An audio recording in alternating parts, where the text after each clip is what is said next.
Hello, my name is James Whittingham. I'm one of the mortgage and protection advisors at Riach Financial Limited. I'm just going to talk a little bit about the process you'll need to go through to buy your first home.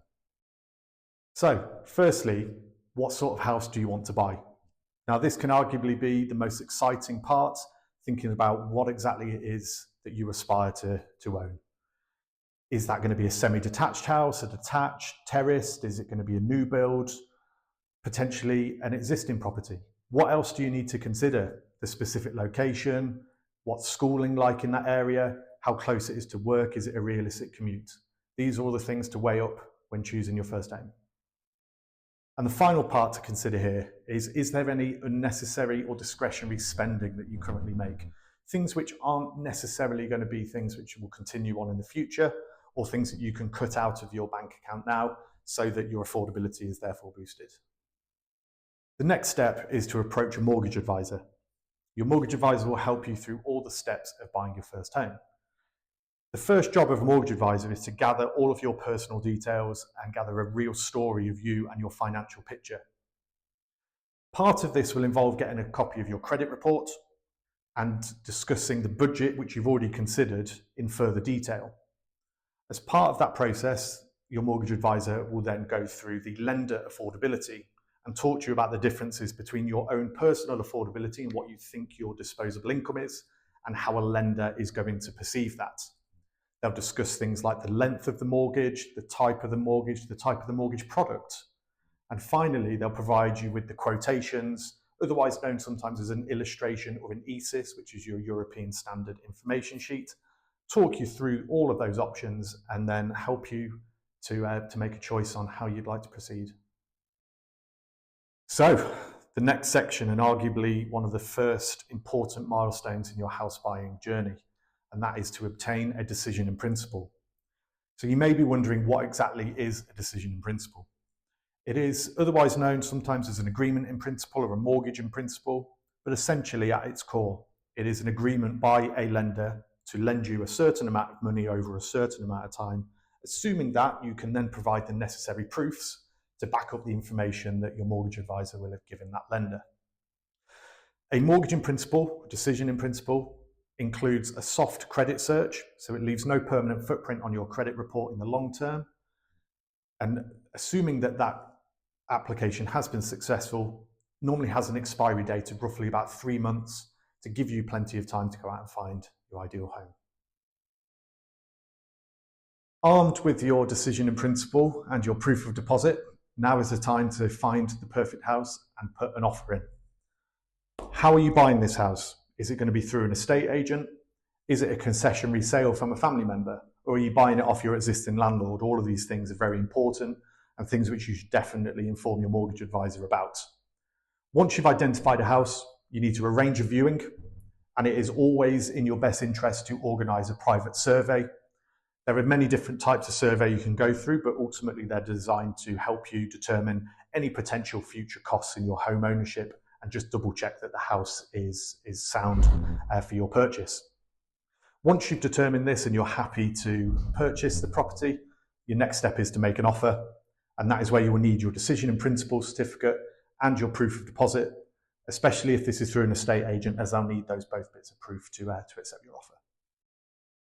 Congratulations, you've had an offer accepted on your new home. The next step now will be to start researching conveyancers or solicitors to help you with the legal part of this process. So a conveyancer, if you didn't know, is a solicitor who is specifically trained in property law. And what they will essentially do is conduct all of the searches on the property, liaise with land registry, and ultimately conclude the contract for when you finally get the keys to your new home.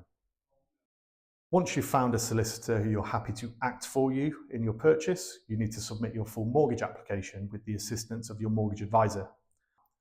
As part of that application process, you will then be required to provide the necessary packaging documents or proofs. And that could be in the form of payslips, bank statements, evidence of your deposit. If your deposit is a gifted deposit, it will include a gifted deposit form. And it could be things like identification, such as driving license, passport, or utility bill to prove your address.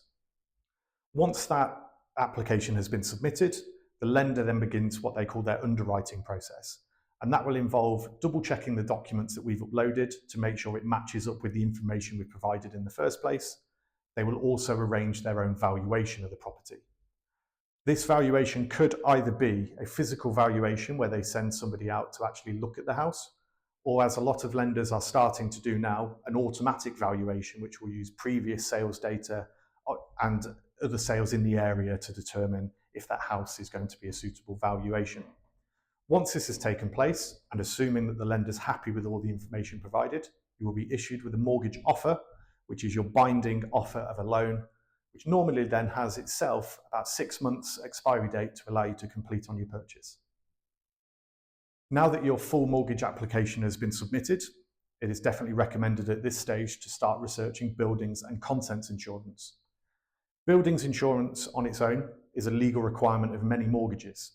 Contents insurance is largely discretionary, but it is recommended, and you will find as you go through that process that many providers will provide a combined buildings and contents insurance together.